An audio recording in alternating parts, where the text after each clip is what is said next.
Assalamualaikum warahmatullahi wabarakatuh. Waalaikumsalam warahmatullahi wabarakatuh. Selamat pagi anak-anak. Ohayo Selamat pagi, gozaimasu. Bapak. Pagi, Bapak. Selamat pagi, Pak. Cerah-cerah gini ya, semuanya semangat ini. Oke. Sebelum pelajaran pada pagi hari ini kita mulai, mari sama-sama kita berdoa ya. Semoga apa yang akan kita pelajari bermanfaat untuk kita semua ya. Menjadi bekal untuk kalian di masa depan, begitu ya. Oke. Muklis, kamu pimpin berdoa ya, Le ya. Silakan. Baik, Bapak. Terima kasih teman-teman untuk mengawali pelajaran pagi ini. Marilah kita berdoa menurut agama dan kepercayaan kita masing-masing. Berdoa mulai.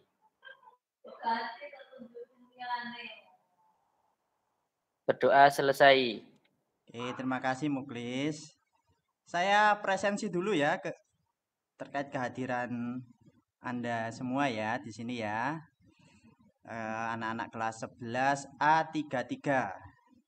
Oke, ada Ahmad Fajar. Hadir, Pak. Oke. Alfianita. Tadi saya ketemu tadi. Ada Ayu Dewa, ada Ayu Dewa? Ada. Ada Eka Dian Susanti? Hadir, Pak. Oke, ada Elis Prama? Hadir, Pak. Oke. Ada Amita Mustika? Tidur di belakang, Pak, itu, Pak. Oh, tidur. Oh, kecapean habis ya acara OSIS kemarin itu. Vindi Wulansari? Hadir, Pak, hadir. Oke. Muhammad Iqbal ada? Ada, Pak. Pujaida hadir? Selalu hadir, Pak. Oke, terima kasih. Anak-anak semua,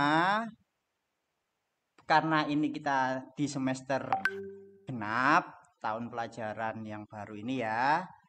Minggu yang lalu di pertemuan-pertemuan terakhir ya, semester sebelumnya kita membahas materi pergerakan nasional dan seterusnya itu. Kita lanjutkan materi kita hari ini tentang pendudukan Jepang ya, pendudukan Jepang.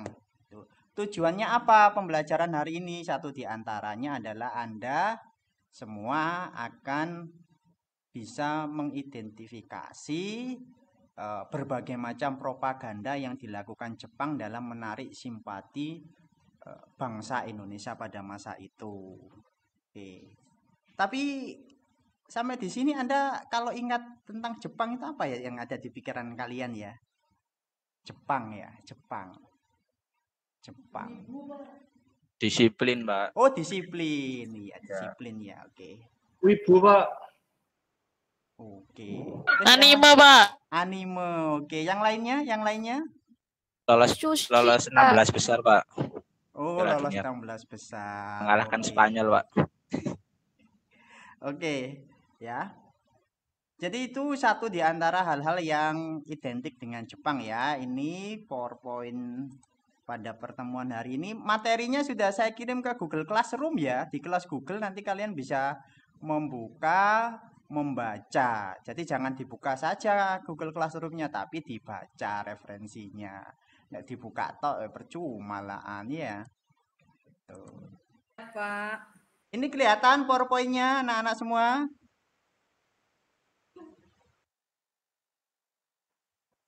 Kelihatan? Kelihatan, Pak. Oke. Belum, Pak. Udah. Pendudukan ya ini. Mengapa pendudukan? Karena waktunya singkat. Karena orang duduk itu kan nggak lama ya anak-anak ya. Anggota DPR duduk ya nggak lama juga. Tuh. Ini.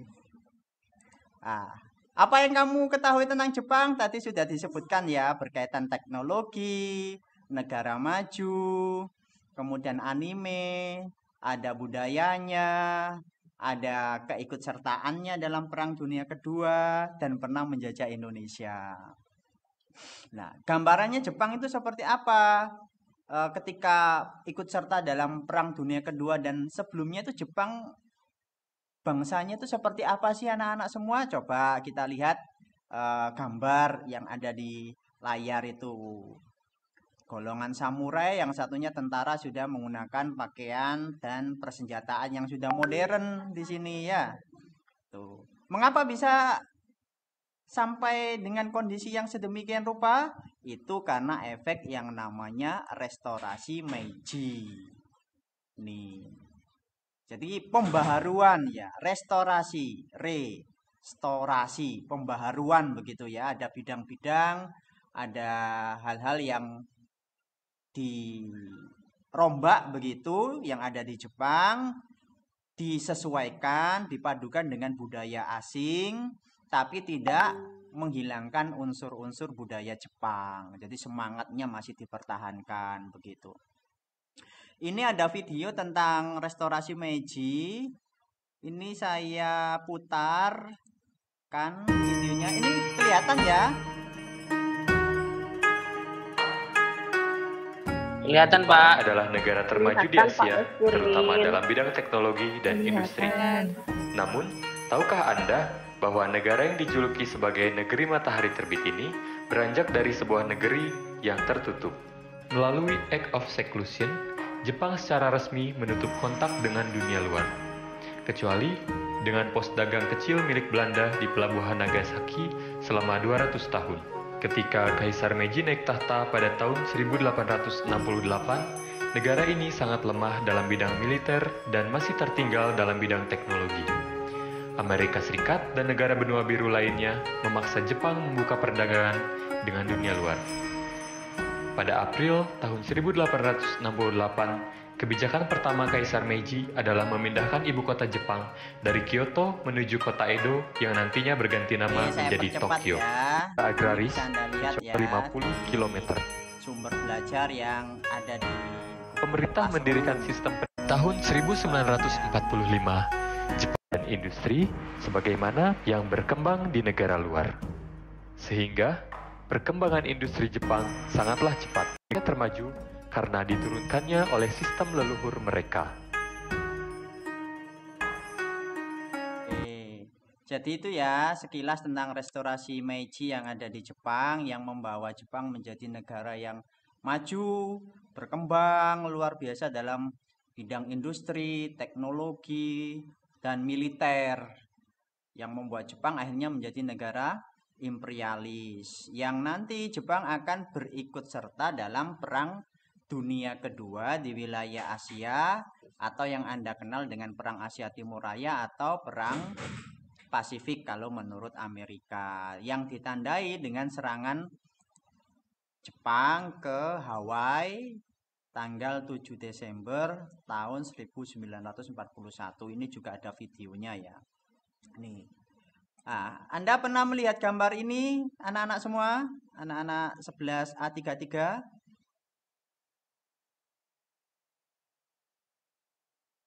Pernah Pak, Yang di Google. Pernah ya? Oke, ini bagian dari propaganda Jepang. Apa itu propaganda? Oh, ini menarik ini ya. Cara menarik orang untuk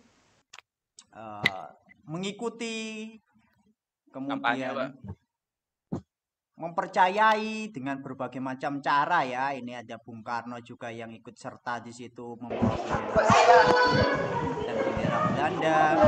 Kemudian ini ada poster gerakan 3A, Nippon, Cahaya Asia, Nippon, Lindung Asia, Nippon Pemimpin Asia. Lah di sebelah itu ada barcode yang bisa Anda scan nanti untuk mendapatkan materi-materi ini selain yang ada di Google Classroom. Jadi materinya ada di Google Classroom, ada di barcode itu bisa Anda lihat juga begitu ya. Oke. Kemudian apakah Anda atau kalian bisa mengetahui keterkaitan restorasi Meiji itu dengan kemajuan di Jepang? Muklis bisa mengidentifikasi dari restorasi Meiji tadi dengan kemajuan yang ada di Jepang? Muklis? Iya, Bapak. Bagaimana restorasi Meiji bisa membawa Jepang menjadi negara yang maju, yang modern begitu? Menurutmu seperti apa? Menurut saya, kalau saya baca-baca sebenarnya belum banyak ya Pak ya. Kalau kalau menjadi negara modern itu kan tergantung dari yang membawa Pak. Seperti itu. Oh begitu ya. Terima Iya. kasih, bagus ya. Oke. Lalu terkait propaganda tadi ya, kalau menurut Mujahidah, mengapa Jepang ingin menguasai Indonesia, Mujahidah?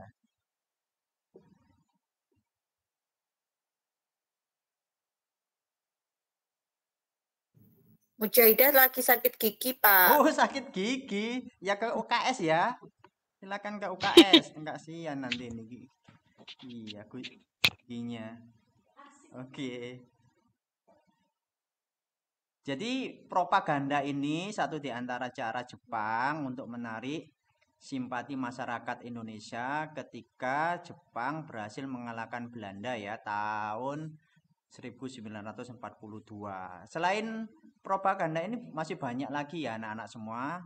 Propagandanya Jepang ada sandiwara, kemudian ada yang melalui film, kemudian ada yang melalui pekerja dan lain sebagainya, yang menggambarkan Jepang itu seperti penyelamat begitu ya bagi bangsa Indonesia. Oke, ini sekarang silakan kalian semua berkelompok begitu. Berkelompok ada 4 kelompok. Kelompok 1 anggotanya Elis, Fajar, Amita.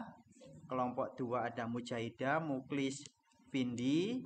Kelompok 3 itu ada Ayu, Iqbal sama Alfianita. Kelompok 4 ada Zuni, Eka dan Konan ya. Oke. Ini Konan ini anak pindahan dari Jepang, ini baru masuk tadi. Oke. Silakan didiskusikan terkait tema-tema yang ada di sini ya. Coba ini diskusinya, tema-temanya. Nah, ini tema-temanya ya. Ini juga ada di Google Classroom ya. Silakan nanti dilihat. Kelompok 1 berkaitan dengan identifikasi bagaimana restorasi Meiji menjadikan Jepang sebagai negara kapitalis ya, yang mampu menyaingi Amerika. Kemudian bagaimana strategi dan rute Jepang dalam menguasai Indonesia. Ya. Rutenya lewat mana toh? Kan gitu ya. Kemudian bentuk-bentuk propagandanya apa saja? Nanti sumber-sumbernya bisa Anda dapatkan di barcode yang ada di template itu. Yang terakhir adalah bagaimana respon tokoh-tokoh nasional terkait kedatangan Jepang. Mereka mendukung atau menolak ya. Siapa tokohnya, organisasinya, alasannya apa, dia menolak atau mendukung. Nanti hasil analisis sumbernya ditulis di sini ya, di bagian lembar kedua. Jadi dalam satu kelompok nanti ada tim yang bertugas untuk menelusuri sumber yang ada di barcode tadi ya, sumbernya. Kemudian ada tim yang mencatat, ada tim yang nanti untuk menuangkan hasilnya itu, mengkreasikan hasil diskusinya dalam media infografis yang ada di Canva. Anda bisa memanfaatkan Canva.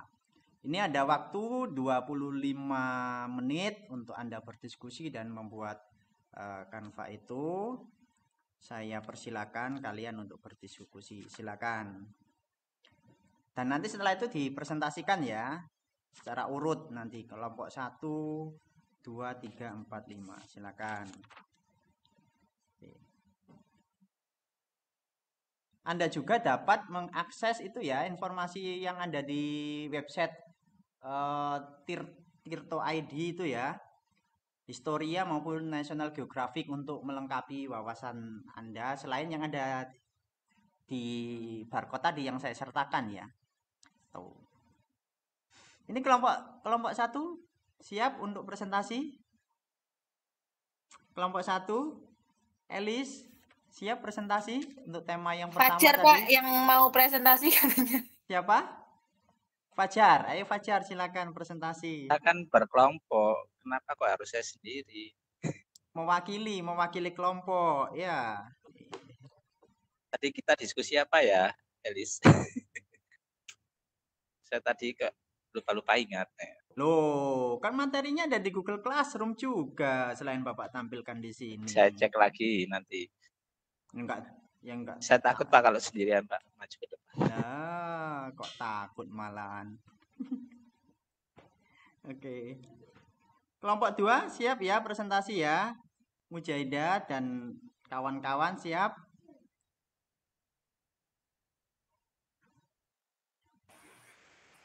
Belum siap, Pak. Loh, belum siap. Oh, disiapkan dulu. Kelompok saya aja, Pak. Oh ya, silakan. Kelompok 4. Ya, terakhir. Ya, tentang respon bangsa Indonesia terhadap pendudukan Jepang. Awalnya Jepang disambut baik oleh rakyat Indonesia, tapi ternyata lama-kelamaan tidak. Nah, akhirnya rakyat Indonesia mengadakan perlawanan baik bawah tanah, pertempuran, atau melalui bentuk organisasi. Gitu, Pak. Oke, Terima kasih. ini bagus ini ya. Ini cocok ini nanti kuliah di jurusan sejarah ya, seperti Bapak ini ya. Keren ini kamu ya, tak rekomkan nanti. Keren ini. Ya, jadi responnya awalnya mendukung, kemudian lama-kelamaan ada yang menanggapinya berbeda. Karena apa? Kok berbeda dengan janjinya? Ya, jadi dalam janji-janji yang diberikan Jepang itu dalam kenyataannya kok berbeda. Itu nanti yang direspon oleh masyarakat kita, ada yang perlawanan, kemudian ada gerakan bawah tanah dan lain sebagainya. Terima kasih Mbak Dian. Oke. Infografisnya yang sudah dipresentasikan dan didiskusikan tadi ya, silakan diupload di akun Instagram kelas kalian untuk mendapatkan komentar dari teman-teman Anda dan mendapatkan like dari anak-anak yang lain. Jadi itu produk Anda yang bagus harus dipublish ya, supaya anak-anak yang lain tahu gitu dan ada kebanggaan untuk Anda. Begitu. Untuk tugas individu hari ini nanti silakan Anda bisa mengerjakan LKPD yang sudah saya share juga di Google Classroom ya, LKPD-nya. Silakan nanti Anda kerjakan berkaitan dengan gerakan propaganda yang dilakukan oleh Jepang, yang fokusnya nanti adalah bagaimana saudara tua, karena Jepang menggunakan istilah saudara tua itu bisa mempengaruhi masyarakat Jawa, sehingga banyak masyarakat Jawa yang mendukung kedatangan Jepang. Itu kalau dianalisis menurut Anda itu seperti apa? Ya, Jepang mengapa menggunakan istilah saudara tua untuk bangsa Indonesia? Itu loh ya. Itu kalau sudah nanti LKPD-nya diunggah di Google Classroom ya. Oke.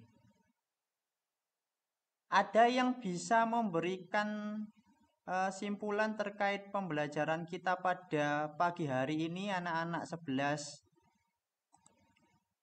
A33?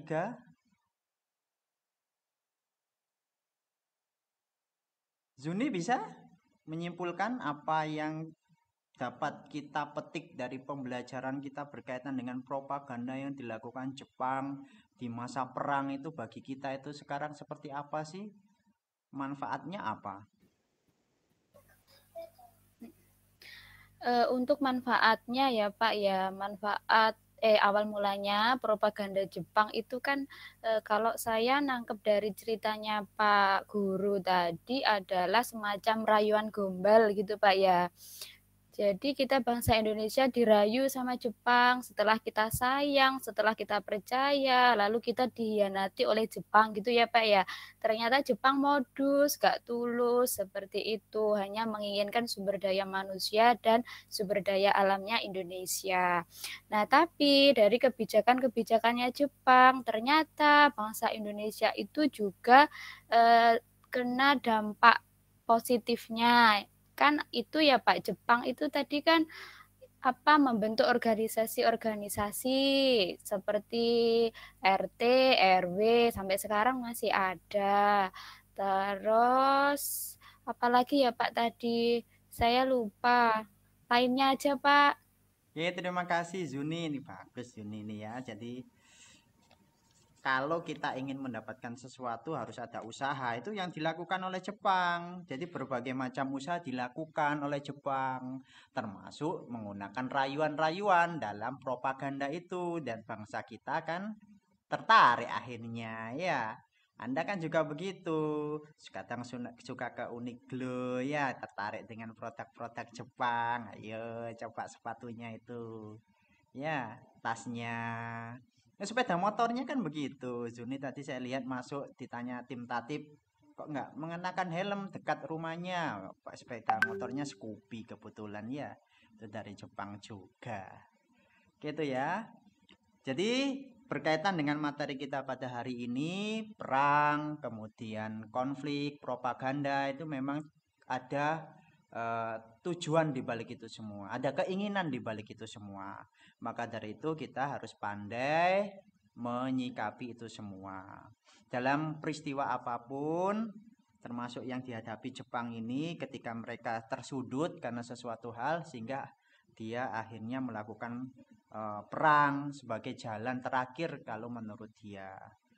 Karena ketika ingin mendapatkan sumber daya alam dengan cara membeli tidak bisa karena diembargo dan lain sebagainya ya, seperti yang ada di bahan ajar dan modul kalian halaman 15 itu tidak dapat, akhirnya keinginan menjajahnya semakin besar begitu. Itu terkait evaluasi kegiatan pembelajaran kita pada hari ini. Untuk pertemuan berikutnya fokus kita akan membahas bagaimana. Jadi ini kan propaganda ya anak-anak semua ya, propaganda, rayuannya sudah, kemudian setelah kena, apa yang dilakukan oleh Jepang? Meninggalkan kita begitu saja? Tidak, yaitu membentuk daripada pemerintahan. Nah, pertemuan berikutnya akan fokus pada pemerintahan pendudukan Jepang di Indonesia itu seperti apa? Apakah berbeda dengan zaman Belanda? Ya, kolonial gestur gitu ya. Kalau bahasa sononya itu seperti apa susunan pemerintahan Jepang yang berbau militer itu? Nah, nanti kita akan kaji lebih dalam ya. Itu yang bisa saya sampaikan. Terima kasih. Ini karena waktunya sudah selesai. Setelah ini waktunya Bu Vindi bahasa Inggris ya. Oke, nanti biar Anda punya waktu relaksasi ya sebelum beliau datang. Oke, terima kasih anak-anak semua. Saya akhiri. Wassalamualaikum warahmatullahi wabarakatuh. Waalaikumsalam warahmatullahi Arigatou gozaimasu. Sampai ketemu sensei.